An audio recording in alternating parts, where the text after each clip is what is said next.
Hitrost sam nezadržno narašča, ti pa sam bulaš in števc, pa nič ti ni jasen.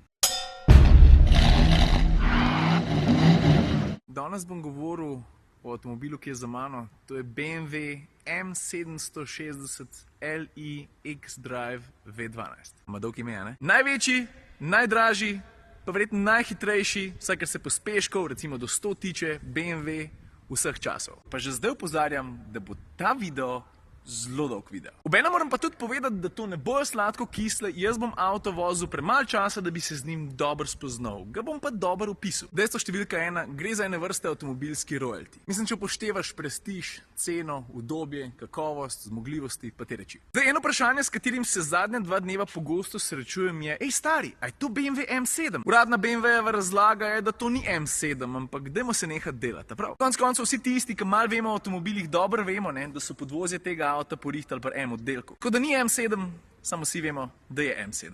Pa se ne rečem, da motor to dokazuje, ne, ampak pismo pomaga pa. Veš, kaj take značke, V12, to pa ne vidiš kar tako. Pazi, da je to zverino.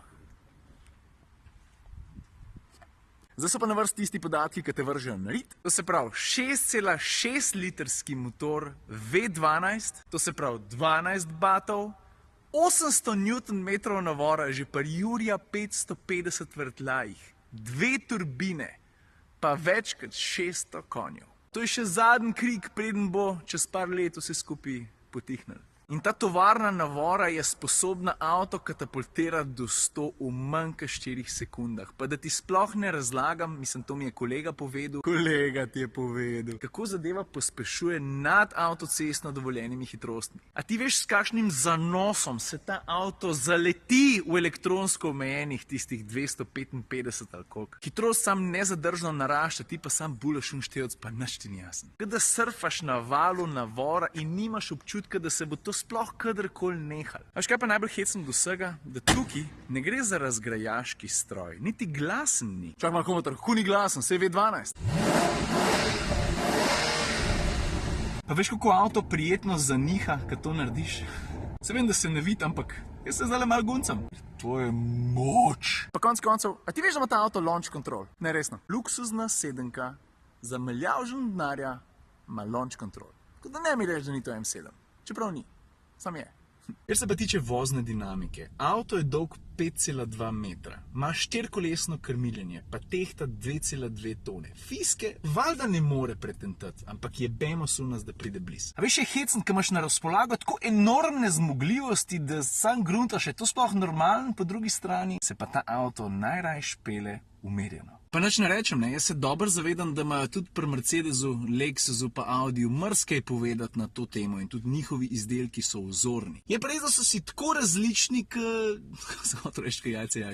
da so si tako različni, kot noč pa dan. Medtem, ko pri Audiju se mi zdi, da še najbolj obvladajo vozno dinamiko, tudi zato, ker je avto praktično cel aluminijast, pa je izredno lahek, pa so se temu res bolj posvetili. Po drugi strani je Mercedesova S-klasa še pikico boljšo v udobju, sedmica pa pol s svojimi tehnološkimi dragulčki spet čist druga zgodba. In voziti limuzino takšnega ranga, to je tako, kot da bi jedel en fejs dober priboljšek. Občutek imaš, kot da sediš v enem takem zelo udobnem kokonu. Isto, ko mi čakam, da se drugo vrsto sedem, pa še tam kaj povem. Kar se pa vzmetenja pa njegovih sposobnosti tiče, valjda je zračno, je proaktivno, kar pomeni, da se sproti oziroma vnaprej prilagaja na to, kaj bo avto oziroma podvozje doletelo. Zdaj pa preden gremo v kraljevsko udobje druge vrste, samo še par tehnoloških bombončkov, ki se mi zdi, da je prav, da jih pokažem. Ta prvi, ki ga moramo omeniti, je Night Vision. Zdaj Night Vision ne bom podrobno razlagal, jaz mislim, da sem ga dosti dobro pokazal že takrat, ko sem testiral BMW X6. To je fajn stvar, zanimiv varnostni pripomoček. Ta druga stvar, ki je razmeroma zanimiva, je pa upravljanje s kretnjami. To se pravi, da je tukaj le zgori pri ogledalu. A veš, tukaj le gor je poseben senzor. In ta senzor tukaj zgori čekira tvoje roke. In jaz na tak način recimo lahko dam radio bolj na glas.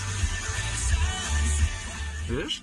Takole pa nazaj na potihem. Pa imaš pa še eno kretno, v tem trenutku je naštimana ta kretna, da menjaš kanale na televiziji. Zadnji imaš 2 televizorja, pa spredi tudi lahko TV zgledaš. Lahko pa tudi naštimaš, da kad to narediš, da gre na sound mute. Recimo. Kar se kreten tiče, je meni tale fora najjača. Veš to? Pa imaš pa recimo na voljo še 2 parfuma, ta prvi se imenuje omamnost lesenih tonov, ta drug pa naravnost bojnih trac. Tole je recimo pameten ključ z zaslonom občutljivim na dotik. Lahko preveriš, je avto zaklenen, a je odklenen, a so šipe odprte, a so zaprte. pa koliko imaš dometa. Po zimi ali pa poleti lahko nastaviš temperaturo kabine, a bi rad, da je avto topel, a pa da je avto hladen, nastaviš tukaj uro. Vidiš, tole je pa sistem, ki ti pomaga avto parkirati v res tesne prostore. A še v kakšni garažni hiši so recimo park placi premajhni, ni problema, stopiš iz avta, ves čas držiš tole tipko na desni strani, pržgeš motor od zunaj. Vidiš takole? Pa se pojavi takale grafika, vidiš, in lahko s pomiki prsta premikaš avto naprej pa nazaj, medtem ko si zunaj. Kaj je avto v parkirnem prostoru, spustiš in se ustavi. Ali ga zapelješ pa nazaj. Napet, no, kaj te sram. Ok, to. Jaz mislim, da je skrajen cajt, da gremo tja, kjer se v tem avtomobilu najbolj uživa. Druga vrsta. A veš, šele tukaj zadnji rata situacija res opasna. Šele pol se zaveš, ne, da ta avto je ful fajn pelat. Ampak še boljš pa je, če si tukaj zadnji. In zdaj bom točno razložil, zakaj. Takole zgleda vse skupaj, vidiš? Sprav, v mojem vidnem polju so 3 veliki zasloni in če unga spredi ignoriram, imam tukaj še vedno 2. Na enem imam recimo podatke navigacijske naprave, na drugem se mi parola televizija. In ta sredinska konzola tukaj je nepomična. Ta sedmica je 4-sedežnik, ne 5-sedežnik, z razlogom, skriva pa tudi marsikšno skrivnost. Tukaj je dvopodročna klimatska naprava. Telefon, daljinc za televizijo oziroma za vso zabavno elektroniko, ki je v tem avtomobilu, vidiš? S to tipko pa zbiraš, kateri zaslon boš upravljal, lev ali desen. In kdor sedi na zadnjih sedežih, je absoluten šef. Pa fajn je recimo, da se ti ni treba precej naprezati, če recimo sonček malo preveč po svet, narediš pa takole.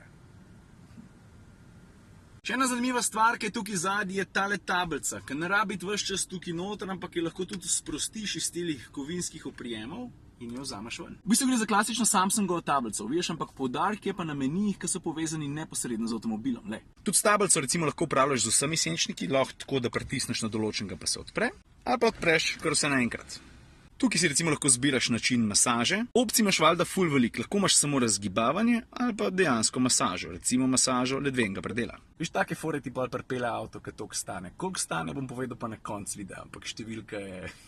Pa da v mehkem polštrčku sploh ne zgubljam besed. No, zdaj sta pa na vrsti 2 gumba, ki že tako lagodno izkušnjo dvigneta na čist novo raven. S pritiskom na ta gumb ti umakneš, vidiš spredi, sovozniški sedež čist naprej. Tudi po klopu se bo maksimalno, lej, naslon za glavo je šel dol. A vidiš, koliko je kar naenkrat tukaj prostora, jaz lahko noge stegnem. Ta drug gumb, ki je pa tukaj na desni strani te sredinske konzole, ta pa naredi piko na i. No, moram se en, zdaj mi pa ti povej, a bi se ti bil problem pelat ene 500 ali pa 700 km pa vmes pogledati tiste dele svoje najljubše serije, ki jih še nisi. Ne. Da noš mislil, da sem z vsem tem prestižnim razvratom že nehal. Zato, ker če si ta prav biznismen, pol valjda nucaš eno tako čisto pravo misco. Mislim, kako boš pa drugač delu kot takole. A sem ti rekel, da je ludnica? Zdaj pa jaz tole pospravil, ne? Ker če misliš, da je bilo to že konc, in pol, če se voziš po neki neskončno dolgi avtocesti ali si pa obtičil v enem prometu v Frankfurtu, ker si valjda bankir, pa si tak avto lahko prvoščeš. Vedno vsake časa rataš tudi že, ne? Da tole dvigneš, pa odpreš tale vratca, zato ker tukaj noter je valjda hladilnik. Koga drugega? This shit's getting crazy, man. Lej, takole zgleda. In to je to. Jaz upam, da ne zgleda, da se pederišem. Hotel sem sam odstreti eno tako pogosto zastrto zaveso prestiža, ki je povezana s takšnimi pregrešno dragimi avti. In mogoče je zdaj tudi ta prav trenutek, da povem, koliko tale špas sploh stane. V osnovi, ta izvedba sedmice, to se pravi ta pogon, ta motor, ta dolžina, stane 238.900 evrov. Ok, zdaj se pa dol useta, se pa nečesa prim, da ne boš po tleh odletel. Cena testnega, tega, kar sem ravno kar predstavil, je pa 277.234 evrov.